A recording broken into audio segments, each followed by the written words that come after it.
Hello, my name is Carl Surrey and this is a video tutorial for two Facebook groups, Fans of Serif Software and the Affinity Designer and Photo group.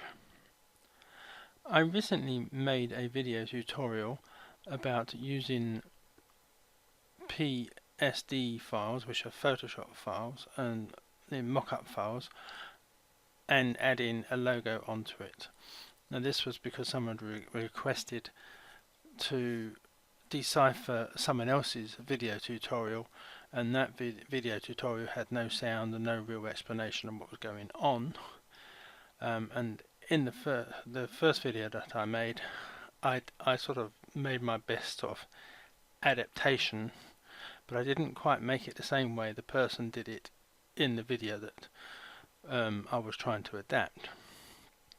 And some people still wanted to know how the person in the original video had done the sort of perspective of the logos. Now I've rewatched the video and I slowed it down to about half speed, and I think I've sort of worked out how he did it, although personally it is a bit troublesome. I've tried this about 4 or 5 times now, and every time I've tried it something has gone wrong somewhere. Pretty much like the person in the original video, because he seemed to have a lot of problems. In fact, his computer crashed at least once, I think, and maybe a couple of times where he had to restart the programs. So there is obviously some sort of glitch or problem with this way of doing it, but I will show you as best I can. So this is the result that I got using my original method on the first run through. So we're now going to try it again using the same mock-up box, which I got from, I think it's Zippy Pixels .com. I will add a link to this in the description for this video, and also add a link to my original part 1 of this tutorial, and I will also add a link to the original tutorial which I've been trying to adapt in the description for this video. So let us move along. So this is the Photoshop PSD file. You got the background and the shadow and all the other bits. These top 4 layers here, I've yet to work out if we can use this or how to use them, but they're not visible anyway. Now the Smart Objects one is all these squares, which is what we are going to replace, so I can turn them off. And I'm going to use the same logo that I used in the first video, which is one I just quickly knocked up. So let us start with making this placement of the logo. So I'm going to start with this side panel here. So I've come to the rectangle tool, and I'm just going to draw out a rectangle roughly the size that I want, and then I'm going to come to the, you can do this in 2 different ways. I think you can do it from layers, and you can do new live filter layers and come down to perspective filter, or you can come to this icon here which looks like an hourglass. If you click on that, it will give you the live filter options, and from here you can pick perspective filter, and so that will add the perspective mesh onto this white rectangle that I've just drawn. So I can now click on the nodes and drag them into position. Now as you can see, this has already started having a problem because it has not dragged that white box right the way up to the corner, but I'm not going to worry too much about that. And I'm not necessarily going to go too mad with the placement of this. I'm just going to get it roughly where I want it. and when I'm happy with that, I'll click on the cross to close it. So we now have this sort of mini group here that's got the rectangle and the perspective filter. Now in the original video, I think it was at this point that he grouped them, so I'm going to right click and come down to group. So if I now drop that down, that mini group is now within a bigger group. I'll just quickly rename this and call this side. And one thing I will do now is I will add a padlock to this layer. Now I have found that this does sort of cut out some of the problems. It doesn't cut out all of the problems, but if I add the padlock to the group at this point, the problems that I have do lessen. Right, so in the mini group within this group, if I drop down the layers, the perspective layer is below the rectangle layer. Now in the original tutorial, he clicked on the icon for that layer and drags it up and out of this mini group, so that it is a layer above. And as you can see, I've run into a problem. So I will press Ctrl and Z. Quite how he managed to do that, I really don't know, and I really don't understand why he did that. But he did that and renamed it range, I think it was.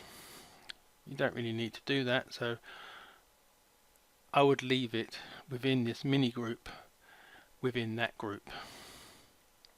But what I now need to do is get my logo. So I come to the logo and I right click on that and click copy. Come back to my image here and I'll click on this top layer, which is the group, and then I will just edit and paste that image at the top of the stack. It's quite a big image, so I'll need the move tool, hold down the control key and drag the corner in to reduce the size. Do that again, at least one more time. I get it roughly the size I want, get it roughly in the position I want. And what I will now do is I will click and drag this layer and make it a sort of child of the perspective. So I'll click and drag this down until it is a child of the perspective. And as you can see, that is now inside that white box. And what I can do, if I come back to this white box, which is the rectangle, click on the icon for that, so the white box is around the outside of this. I can now take the colour away by clicking on this little circle here with the red line going through it. That will lose all the colour. And if I now click back onto my lion logo,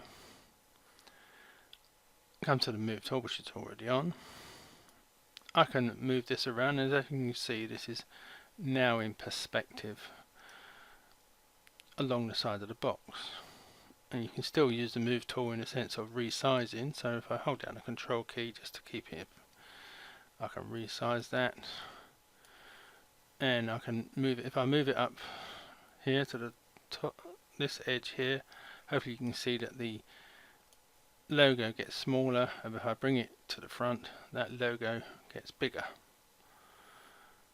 So you can make your alterations that way. So resize, move it, whatever you want to do. So I'll leave that about there. So I'm happy with that. You may want to change the blending mode. So you can do that from, if you click on the group where you've named it, you can change the blending mode. Not all of these will work. will either have no effect or it will make it invisible. Some of them will make it a bit lighter. Like, what's that one? That's average. It's made it a bit lighter. I think erase will make it white. And so that's pretty much the different things that you can do with that. You could also lower its opacity if you wanted to, just to alter it that way. So that's as best as I can do, trying to imitate what that person did in the original tutorial. Now, you don't necessarily have to make this sort of extra group here. And to show that, what I'll do is I'll put another one here in this area. So I need a new rectangle. About there. I'll just give it a colour. I have red here. So again, I will add the perspective filter. Just move this roughly where I want it.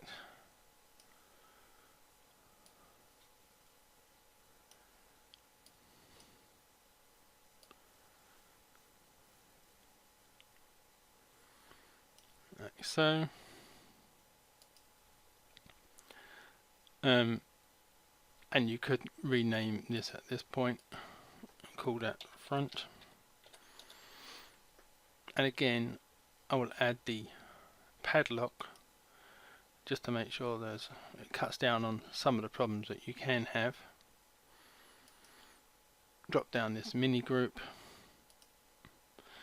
and now we need to paste in the logo again. It should still be in memory, so if I go to edit and paste, yes it is. Come to the move tool, and then I'll resize this.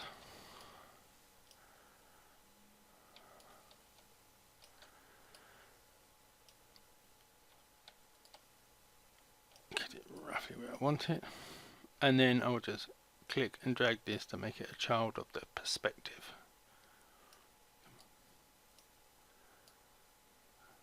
Except it doesn't want to. Oh, finally it's moved.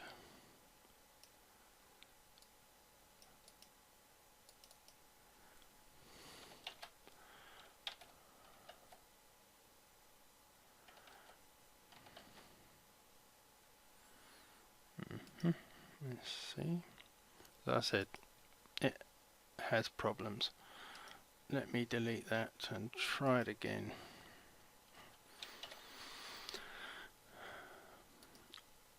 Like I said, I've yet to manage to do this without having some sort of problem along the way. So add the perspective filter.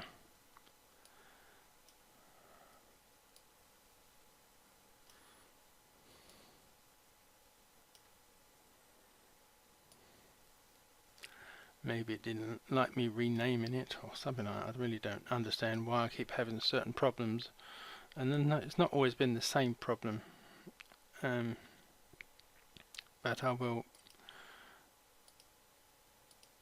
add the padlock to that. Let's try this again. Paste. Change the size.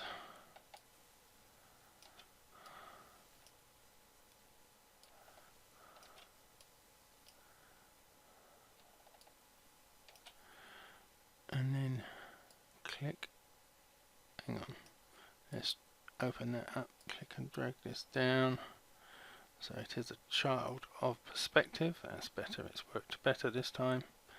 Still on the move tool, so I can move this around and hopefully you can see that it won't alter size so much as it did on this side here, but hopefully it is a little bit smaller on this edge than it is on this edge here.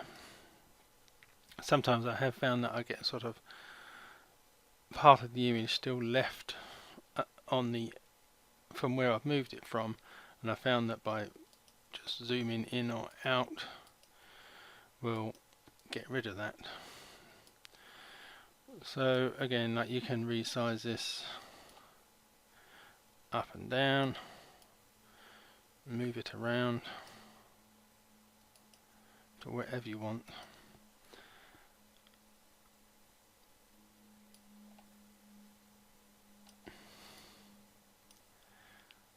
And then if I click on the rectangle icon, get rid of the color. That is that. Finished. You don't necessarily have to group them like I did there. You can just leave it in the little mini group you already have when you added the live filter. Now hopefully I should be able to rename this now without it causing a problem, so I'll call that a front. So basically that is it. As far as I can tell, that is roughly how the chap did it in the tutorial. It works okay. I think the way I did it in the first version is just as valid, but hopefully that has answered all the questions, and hopefully I won't have to sort of revisit this topic again. So thank you for watching, and goodbye.